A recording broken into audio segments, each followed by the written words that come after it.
dengan bulan Muharram merupakan suatu permulaan dalam permusyawarahan akan diadakannya hijrah. Hijrah ada di tanggal 12 Rabiul Awal karena musyawarahnya mulai dari bulan Muharram. Dari awal Muharram, akhir Dzulhijjah, awal Muharram Rasulullah sudah menerima perintah untuk melaksanakan hijrah. Maka diambil oleh Sayyidina Umar ibn al-Khattab radhiyallahu anhu daripada akan dimulainya daripada bulan Muharram, dimulainya daripada bulan Hijriyah dengan sebutan mengenang akan hijrahnya baginda Nabi besar Muhammad sallallahu alaihi wasallam. Tatkala beliau tiba di kota Madinah, Rasulullah pada tanggal 12 Rabiul Awal, berjalannya waktu setelah beliau berada lama di kota Madinah, fawajadal yahud yasumuna yauma Asyura. Tatkala itu didapati orang-orang Yahudi, Pak Bu, berpuasa di tanggal 10 Muharram. Di tanggal 10 Muharram. Fasa'alahum an dzalik.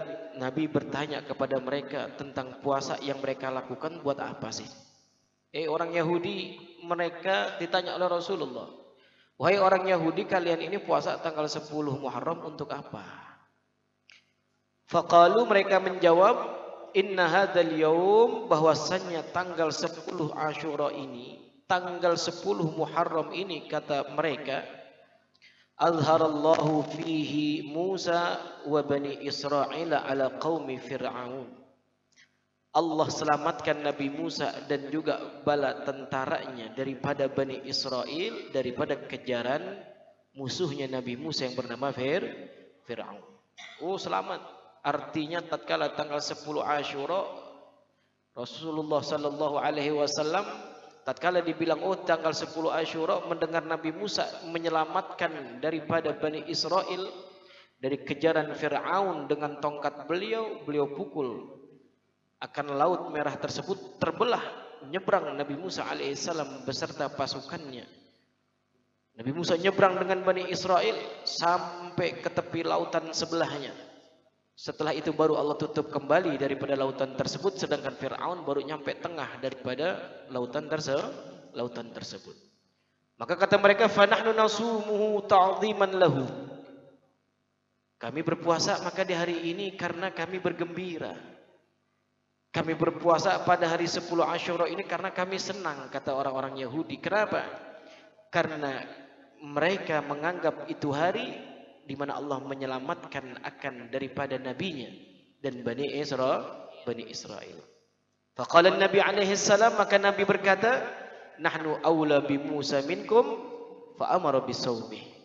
Kata Nabi, kalau saja Bani Israel mereka puasa tanggal 10 Asyura karena sebab mereka merasa nabinya Allah selamatkan sampai mereka merayakannya dengan puasa, maka umat baginda Nabi besar Muhammad sallallahu alaihi wasallam lebih layak dan lebih pantas untuk melaksanakan puasa.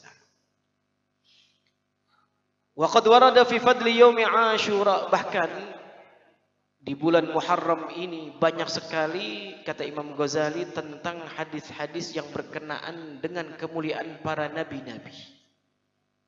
Minha, di antaranya, annahu tiba ala Adam fi, bahwasanya Nabi Adam alaihi salam Allah terima akan taubatnya. Nabi Adam alaihi salam, Pak Bu, apa kesalahannya emang? Nabi Adam kesalahannya tatkala di surga, kata Allah, wala ta'kula hadhihi syajara fatakuna minadh dhalimin. Cuman dilarang jangan makan buah khuldi saja, wahai Adam. Engkau di surga silakan. Nabi Adam awal kali diciptakan di surga, Allah perintahkan silakan. Engkau mau makan ini silakan, mau makan itu silakan. Engkau mau ibadah di sini, mau ibadah di mana tempat pun yang kau inginkan, silakan, kata Allah. Syaratnya cuma satu, kata Allah, wala ta'kula hadhihi syajara. Cuman jangan makan buah khuldi. Jangan makan itu aja satu. Dengan rayuan iblis yang begitu hebat sehingga Nabi Adam tergoda dan memakan akan buah khuldi tersebut. Satu kesalahan yang Nabi Adam lakukan di surga, Allah keluarkan Nabi Adam dari surganya Allah subhanahu wa ta'ala. Berapa kesalahan? Satu kesalahan. Satu kesalahan Nabi Adam keluar dari surga. Maka umatnya Nabi, kata Nabi Adam, umatnya Nabi Muhammad hebat. Dosanya banyak tapi pengen masuk surga. Masya Allah. Ini kekhususan umatnya Rasulullah, tapi masuk surga insya Allah. Nabi Adam punya satu kesalahan, Allah keluarkan dari surganya. Maka tatkala Nabi Adam Allah taruh di atas muka bumi ini, Pak Bu, dipisah dengan istri beliau Sayyidatuna Hawa.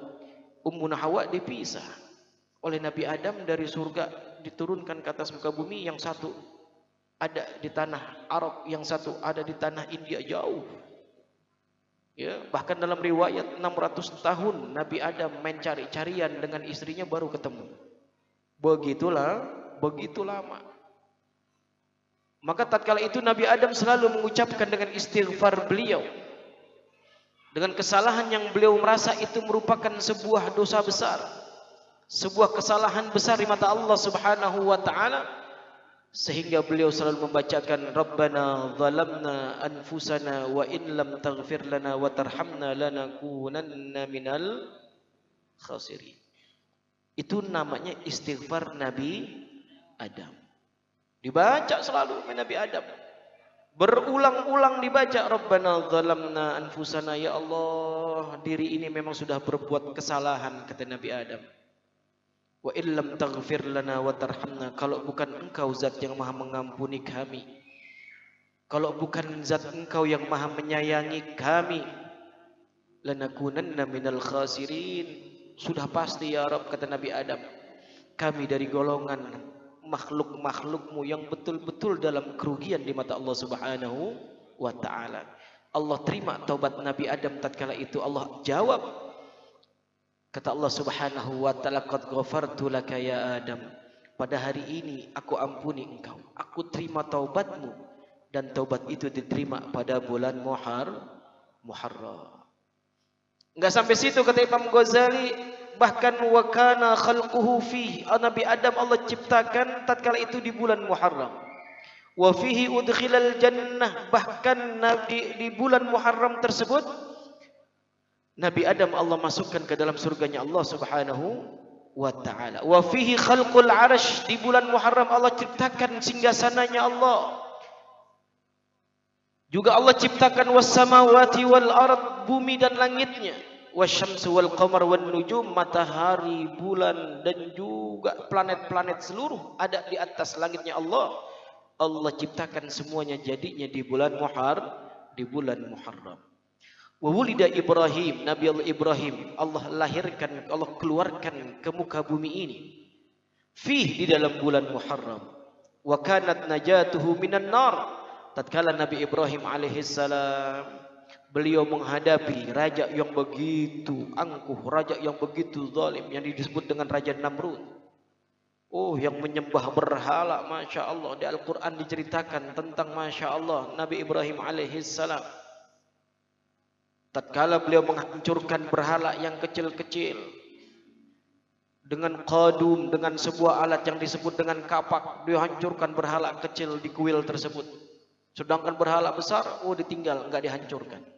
Setelah yang kecil dihancurkan, itu qadum, itu alat kampak yang menghancurkan untuk para berhala yang kecil, digantung di lehernya berhala yang besar. Tatkala itu Raja Namrud sampai bingung siapa yang menghancurkannya. Ada orang yang melihat, dikatakan Ibrahim, yuqalu innahu Ibrahim, yang menghancurkan ini orang namanya Ibrahim, wahai raja, panggil Ibrahim. Kata Raja Namrud, wahai Ibrahim, kau yang menghancurkan ini semua. Kata Nabi Ibrahim, wahai raja, kau tanya tuh yang paling besar tuh berhala tuh, lihat. Ya, dia megang kapak, tanya siapa yang menghancurkannya. Kata Nabi Raja Namrud, wa mahum yantiqun, kata Raja Namrud, mereka ini makhluk yang enggak bisa berbicara. Tatkala Nabi Raja Namrud bilang wahum qaumun la yantiqun, ini merupakan daripada makhluk yang enggak berhala. Kata Nabi Ibrahim, apa? Walima ta'budunahu. Kalau dia enggak berhala, kalau dia memang tidak berbicara, kenapa kalian sembah, katanya. Marah Raja Namrud digituin. Seorang raja dibalikin kayak begitu, marah, ngamuk. Sehingga memutuskan, diperintahkan daripada penduduk kota Irak yang terakhir kali itu terjadi di negeri Irak. Kata Raja Namrud, wahai pasukan, wahai penduduk Irak, semua penduduk wajib bawa kayu bakar. Penduduk Irak segitu banyak ya Pak, kita pikir semua bawa kayu bakar, semana tingginya itu kayu bakar. Tinggi. Untuk apa? Dijalankan itu daripada kayu bakar apinya untuk membakar Nabi Allah Ibrahim alaihissalam. Dilempar Nabi Ibrahim dengan menjanik masuk ke dalam kayu bakar api yang menyala-nyala. Tatkala itu Allah mengatakan kepada makhluknya api, ya naru kuni bardan wa salaman ala Ibrahim. Wahai api, jadilah engkau bardan wa salaman. Dua dikatakan dalam Al-Quran Pak Bu. Bardan wa salaman. Dingin dan juga menyelamatkan. Karena kalau waktu itu Allah bilang ya naru kuni bardan saja, enggak ada wasalaman, enggak ada menyelamatkan, mungkin Nabi Ibrahim keluar dari api dalam keadaan menggigil karena dinginnya minta ampun. Tapi ini enggak, Nabi Ibrahim keluar dalam keadaan selamat biasa-biasa saja. Dan itu Allah selamatkan Nabi Ibrahim tatkala beliau berada di bulan Muharram. Maka dikatakan wulida Ibrahimul Khalil fihi wa kanat najatuhu minan nar fihi wa kadzalika najatu Musa wa man ma'ah. Begitu juga tadi Nabi Allah Musa alaihi salam Allah selamatkan juga tatkala ada di bulan Muharram. Wa ughra Fir'aun wa man ma'ah fihi. Nabi yang namanya musuh Nabi Musa Fir'aun Allah tenggelamkan di bulan Muharram. Wa fihi wulida Isa wa fihi rufi'a ila sama. Di bulan tersebut juga dilahirkan Nabi Allah Isa alaihissalam dan diangkat ke langitnya juga di bulan Muharram. Banyak sekali. Termasuk daripada Nabi Allah Yunus alaihissalam, wa akhraja Yunus min batnil hut. Nabi Yunus alaihissalam yang ditelan oleh seekor ikan yang begitu besar. Tatkala ditelan dikeluarkan dari perut yang disebut fi dzulumatin salas, kata Al-Qur'an. Nabi Yunus berada di perut ikan Pak Bu, fi dzulumatin salas, di tiga kegelapan. Apa yang maksud tiga kegelapan? Kegelapan tengah malam. Tengah malam aja udah gelap. Kedua, kegelapan di dalam laut. Ketiga, kegelapan di dalam perut ikan. Tiga kegelapan yang dialami oleh Nabi Allah Yunus alaihissalam, Yunus ibnu Matta. Tatkala itu Allah perintahkan sebab daripada istighfar yang dibaca oleh Nabi Allah Yunus alaihissalam. Bagaimana istighfar Nabi Yunus? Yang dibaca la ilaha illa anta subhanaka inni kuntu minadh dhalimin. Itu istighfarnya Nabi Allah Yunus. La ilaha illa anta subhanaka inni kuntu minadh dhalimin. Sebab istighfar Nabi Allah Yunus, Allah perintahkan ikan tersebut memuntahkan dalam isi perutnya, keluar Nabi Allah Yunus alaihissalam dari perut ikan tersebut di bulan Muharram. Maka para ulama dalam kejadian yang begitu banyak terhadap para nabi-nabinya Allah, maka daripada para ulama menyimpulkan bahwasanya amalan yang paling afdal dilakukan di bulan Muharram yang pertama adalah al-istighfar. Memohon ampun kepada Allah Subhanahu wa taala. Perbanyak istighfar. Dalam salat kita, selesai salat kita baca istighfar yang banyak. Kenapa? Karena para nabi, para kekasihnya Allah yang beliau merasa punya salah. Ya, padahal itu bukan sebuah kesalahan yang begitu besar. Ya, tapi bagi beliau itu merupakan sebuah kesalahan yang besar.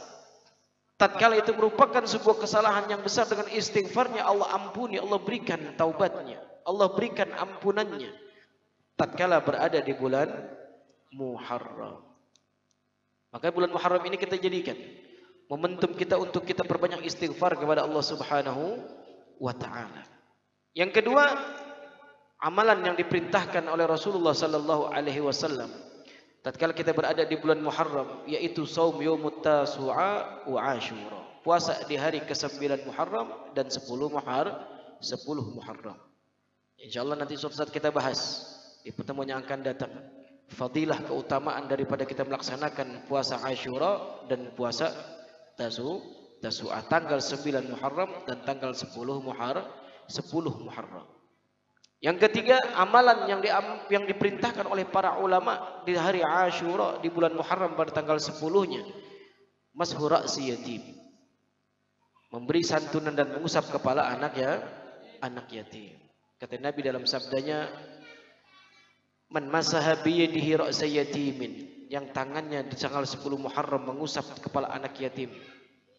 Kata baginda Nabi, rafa'allahu bikulli sya'ratin darajah, Allah angkat bagi orang tersebut daripada satu rambut yang berada di kepala anak yatim, daripada derajat yang tinggi di hadapan Allah Subhanahu wa ta'ala. Maka hidupkan daripada awal kali kita menginjak daripada awal tahun 1447 Hijriah ini. Kita jadikan momentum yang bermanfaat. Kita jadikan betul-betul tahun yang bersih.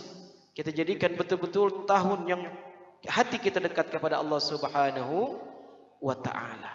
Jadikan daripada tahun tersebut tahun di dalamnya penuh dengan cinta kepada majlis ilmu, cinta kepada majlis ta'lim. Amin ya rabbal alamin. Insyaallah satu saat nanti di pertemuan yang akan datang kita bahas daripada fadilah tentang keutamaan puasa di bulan Asyura.